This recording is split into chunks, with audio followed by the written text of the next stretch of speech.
Tonight, the diplomatic breakthrough between Canada and China on the sidelines of the UN General Assembly.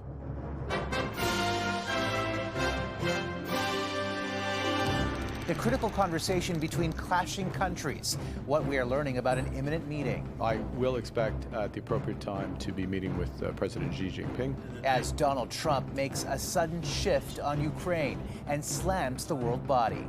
Your countries are going to hell. The arrests at a BC ostrich farm ahead of a contested cull. It's like domestic terrorism from the government. And the viral text message that hit a home run.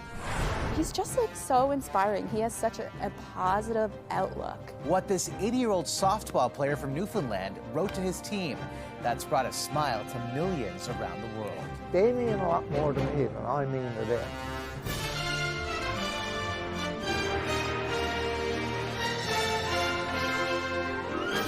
CTV National News with Omar Sachedina.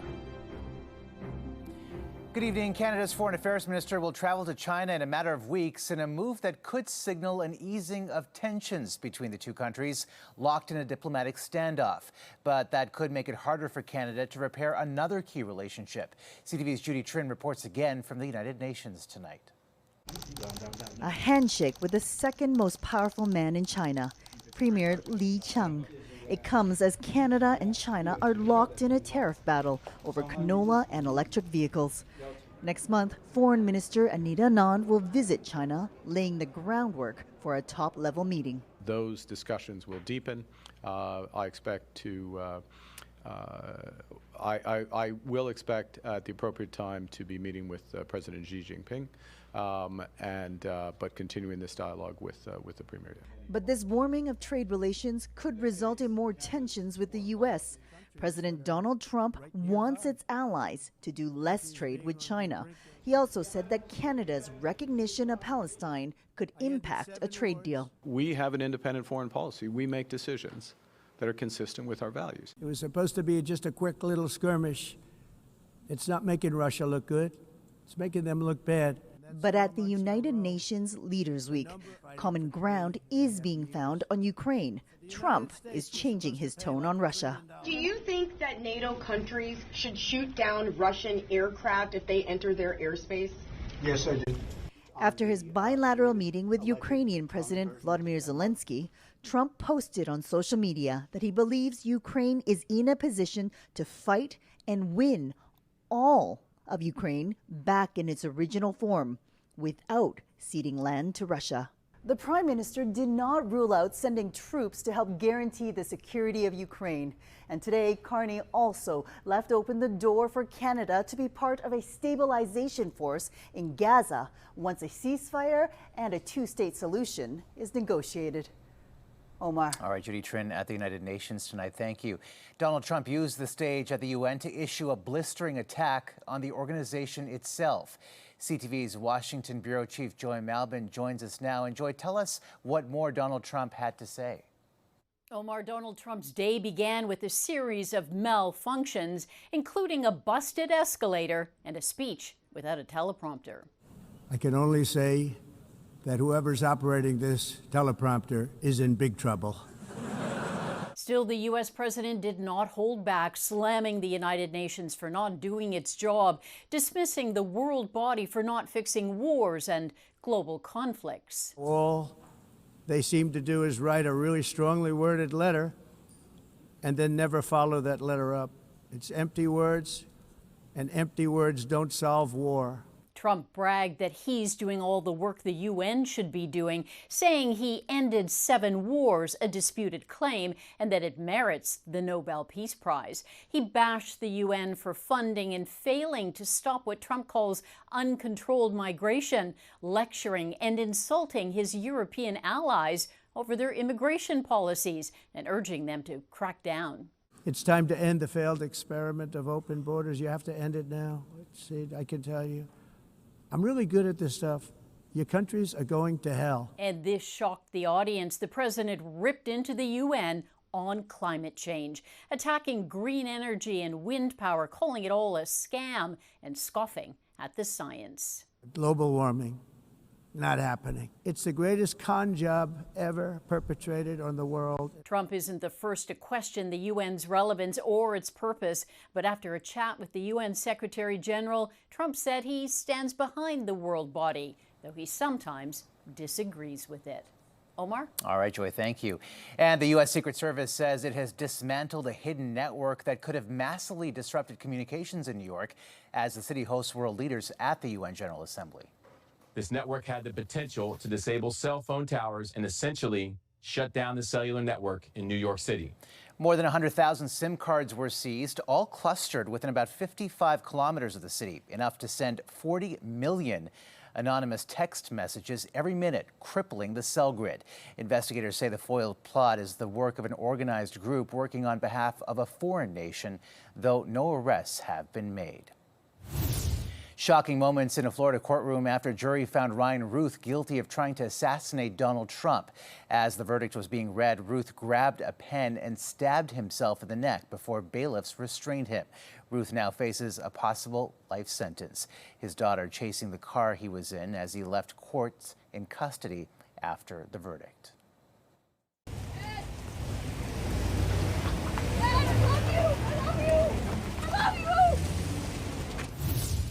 Jimmy Kimmel Live is set to return after a controversial suspension, but Sinclair and Nexstar Media say they will continue preempting the show, standing by the initial decision made in the wake of Kimmel's comments about Charlie Kirk's killing. The two companies own nearly a quarter of the affiliate stations in the U.S. Canadian carriers will air the show with Canadian musician Sarah McLachlan as one of the guests tonight.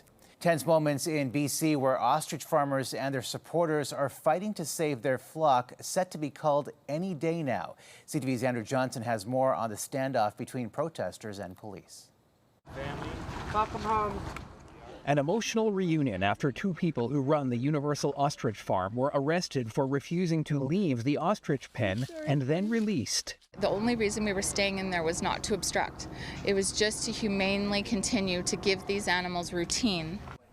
The Canadian Food Inspection Agency is taking control of the property and preparing to cull the animals, with support from a heavy RCMP presence.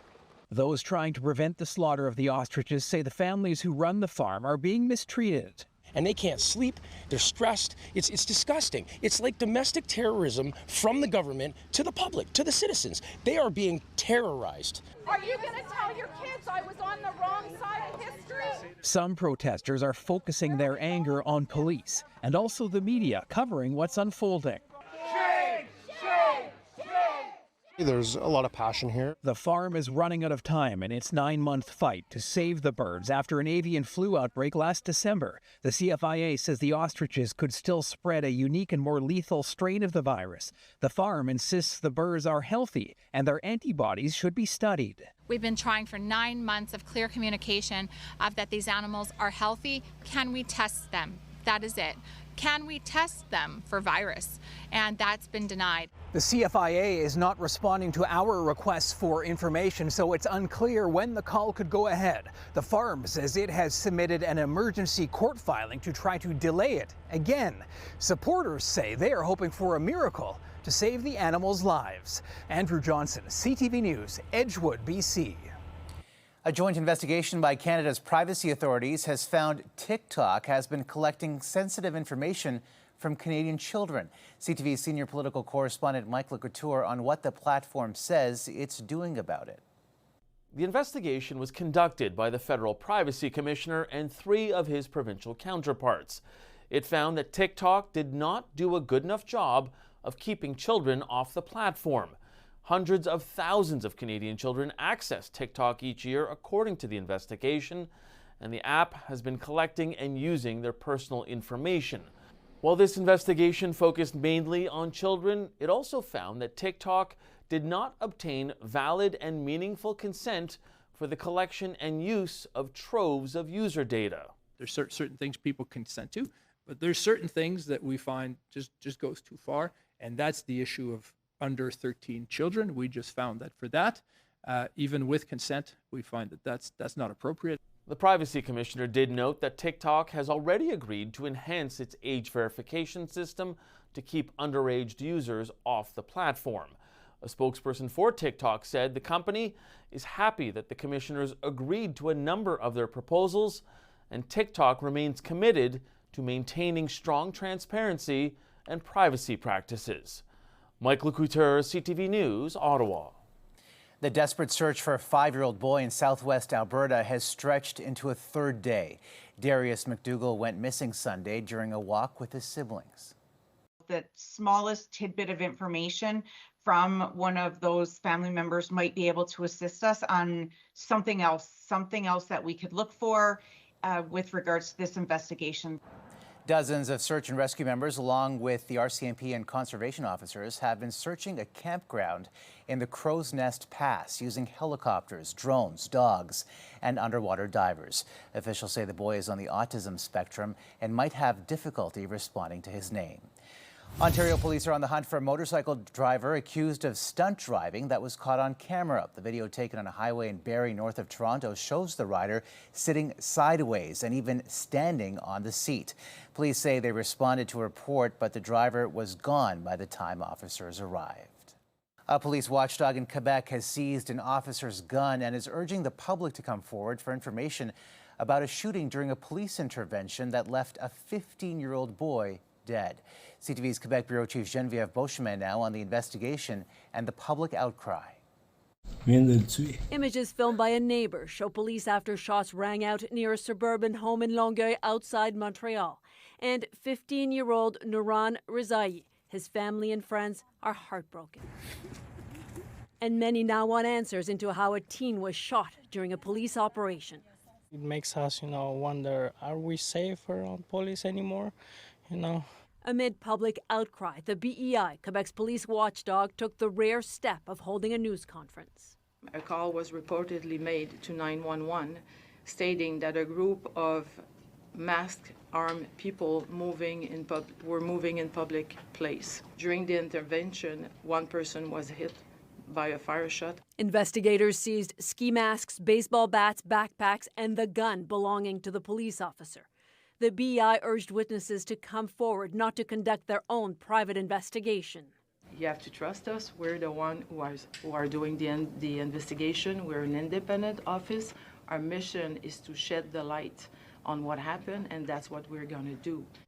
There is mistrust and anger growing. Some witnesses say teens were headed to a nearby wooded area to film a video.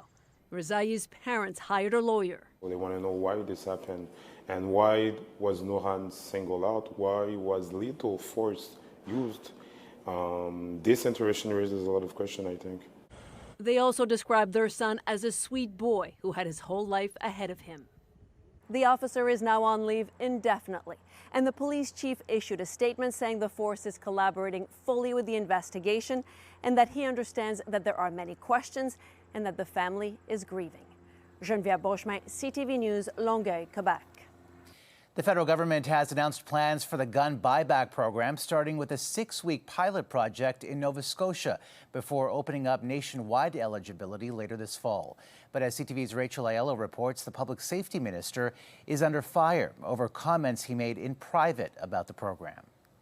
Have you not failed at the task of getting this moving faster? Absolutely not. The public safety minister faced tough questions today as he unveiled the next phase of the federal firearm buyback. The opening of the program to individual owners. A program that he questioned the enforceability of in audio of a secretly recorded conversation leaked just yesterday. I have absolute confidence in this program. Why did you say what you said? Minister Gary Anandasangri said the context of his comments were that he wanted the buyback implemented differently and faster. But as the program stands, firearms owners have well into 2026 to comply, and big questions remain about police resources. I don't think this is going to work. After a test run in Cape Breton, owners nationwide of the more than 2,000 makes and models of firearms the Liberals have outlawed will be contacted with instructions on how to participate. Those seeking compensation will either be able to turn their firearms over to local police after scheduling a time online, or keep them after proving they've been deactivated by a licensed gunsmith. We anticipate a fairly high uptick. But critics aren't sold and are now calling on the minister to resign. On Monday, a minister says that his program won't work. On Tuesday, he says he's going ahead with the program. When will the Prime Minister fire this minister? Asked this evening about the audio controversy and if he still has confidence in his minister, Prime Minister Mark Carney said yes, adding that Ananda Sangari is doing important work fulfilling an election promise. Omar? All right, Rachel, thank you. Air Canada says it's still working through more than 54,000 customer claims after a summer strike left thousands of passengers stranded. They want you to give up, I would say. They tried to rebook us on over 120 carriers, but they couldn't find any flights for us. Cindy Burns from Nova Scotia says she ultimately paid more than $5,000 out of pocket after her flight back from Ontario was canceled. Multiple passengers tell CTV News that though their cases have been marked as resolved, they still haven't received their reimbursements. The airline says many customers have already received their payments and that the strike led to a significant backlog. Coming up, how a super typhoon is wreaking havoc across parts of Asia.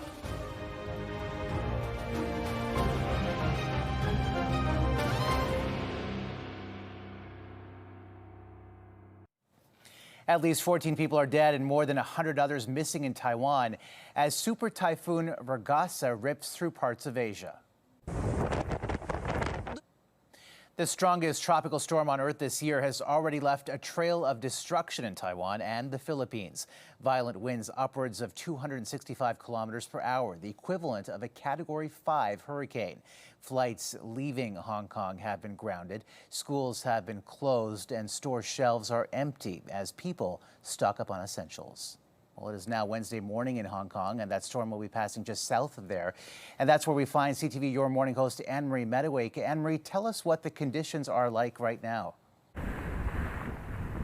Omar, that's right. We are 12 hours ahead. Good morning from Hong Kong, and the peak of Super Typhoon Ragasa is just about 100 kilometers away right now. This storm has been raging since 1 a.m.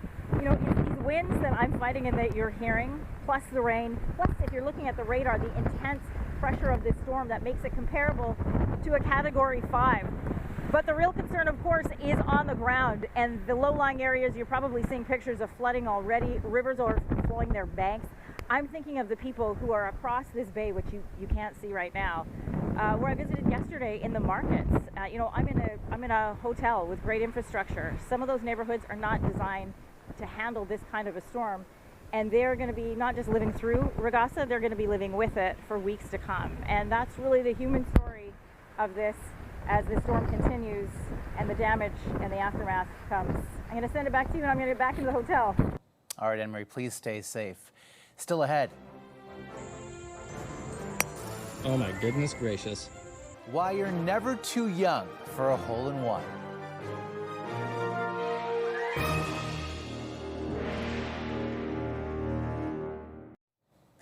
Toronto's main stock index hit a record high today despite concerns over the state of the economy. CTV's John Vanavalley-Rao explains. As the stock market opened in Toronto, there was a reason for investors to cheer, with the country's main index briefly crossing the 30,000 mark, a milestone few expected would be touched this year. There's a lot of exuberance and enthusiasm in the market. Another rough day for the markets. The sell-off is getting worse. It all stands in stark contrast to the global market meltdown 6 months ago, when the U.S. president started his trade wars, sending stocks plunging. But after hitting a low on April 8th, the TSX has gone up an impressive 33%, and some think it's not done. You might see a bit of a pullback in the next few months, but over the next 12 to 24 months, I mean, it's definitely going higher. This all may seem counterintuitive, given the tariff turmoil, unemployment on the rise, and worries about the economy. But in part, the Canadian markets are benefiting from strength in energy along with precious metals. Many gold producers are listed on the TSX, and that yellow metal is up 45% this year because of geopolitical and inflation concerns. Right now we're seeing, I think, a lot of concerns about world economic stability. Compared to the U.S. markets, Canadian stocks also hadn't seen as big of a run-up prior to this year, so may have looked more attractive to investors. Among the Canadian companies on the rise, online retailer Shopify is up 36% so far this year, TD Bank up 42%, Clothing maker Aritzia up 63%, while tech company Celestica is up 165%. As for where things go from here, some think with interest rates going down, it could drive the markets even higher. John Benavalli-Rao, CTV News, Toronto. Well, many golfers play their whole lives without getting a hole-in-one, but not this 4-year-old. Oh my goodness gracious.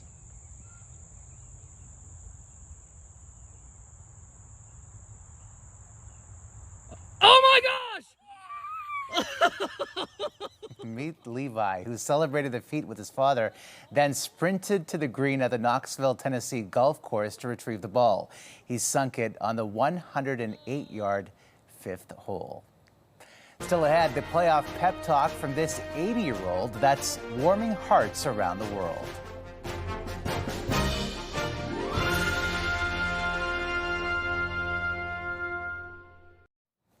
A men's softball league in Newfoundland and Labrador has always tried its best to include senior players. Now this year, the league's eldest statesman is catching everyone's eye thanks to a heartfelt message making headlines around the world. Here's CTV's Garrett Barry. When the season grows late, athletes at all levels all say the same thing. That's our goal. Play as long as we can into October.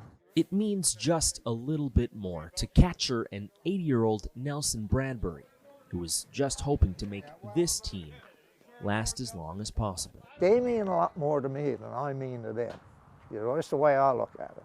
I mean, I got 14 new friends. I got almost 200 new friends because I've been playing here with different teams. You may have even seen his words before. An early morning text he sent to all of his teammates has taken a life all of its own. I had been sort of laying in bed and thinking about it a bit. Geez, the boys, you know, we got to win this game because if we don't, we may not move on.